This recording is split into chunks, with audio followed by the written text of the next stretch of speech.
Suite à la vidéo de présentation, il m'a semblé important de vous proposer un exemple de vidéo où vous allez pouvoir voir tour à tour un moment d'explication et un moment d'expérimentation. Voilà, je pense qu'avec cela, vous pourrez vous faire une idée plus précise de ce qui vous attend au niveau du contenu.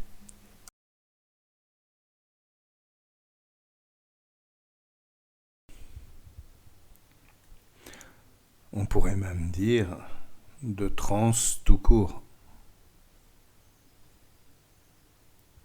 En effet, l'état de transe est le même en méditation que lorsque nous sommes en hypnose, et sans doute un peu différent de celui obtenu par les transes par la danse, ou éventuellement par les drogues.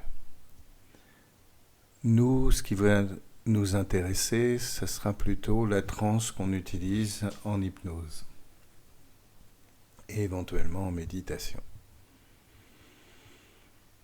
Mais finalement, pourquoi avons-nous besoin de cet état-là ?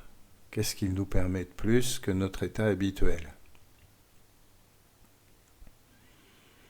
Pour répondre à cette question, on pourrait en premier lieu séparer deux types d'intelligence, même si dans la réalité elles ne sont pas séparées.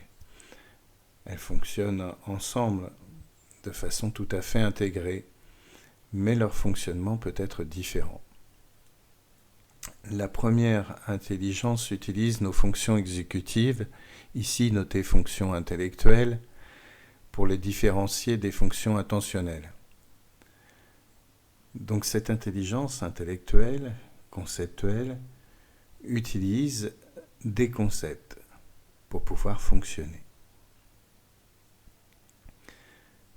C'est-à-dire que pour utiliser cette intelligence, il faut que les contenus soient encodés, traduits en langage.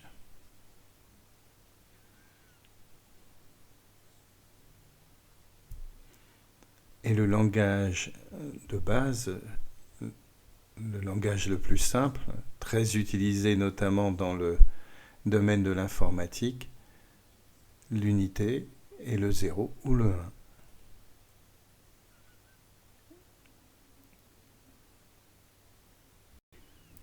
Et dans cet esprit, chaque objet du réel doit... Il s'agit de la gestion du stress. Il faut que cette intelligence puisse agir sur le plan neurologique.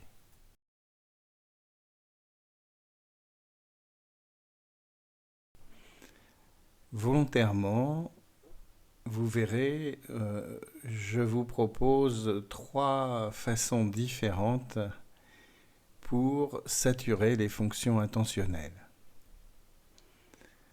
Nous allons commencer donc par les saturer en utilisant de façon abondante notre mémoire vive et notre système de visualisation interne à travers des tâches que je vous proposerai de faire. Ensuite, nous allons basculer vers une attention en lien avec les sensations, donc tout notre domaine sensoriel. Et ensuite, nous allons pouvoir aborder la saturation avec notre système émotionnel.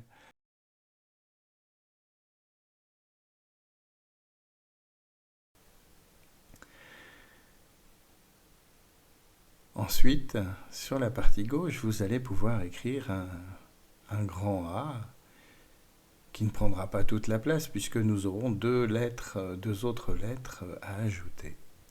Puisqu'à droite de ce A, nous allons ajouter un B majuscule.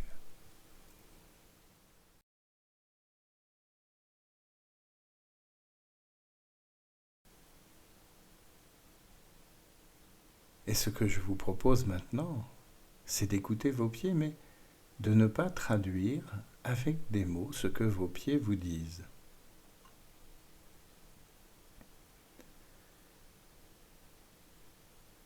Parce que si vous traduisez, par exemple, ils sont bien, ce ils sont bien qui constitue une traduction de ce langage de vos pieds encodé avec des mots, va vous masquer toute une réalité, tout un ensemble d'informations que vous envoient vos pieds. Parce que si vous les écoutez vraiment, vos pieds vont vous envoyer des informations de température, de pression, de position,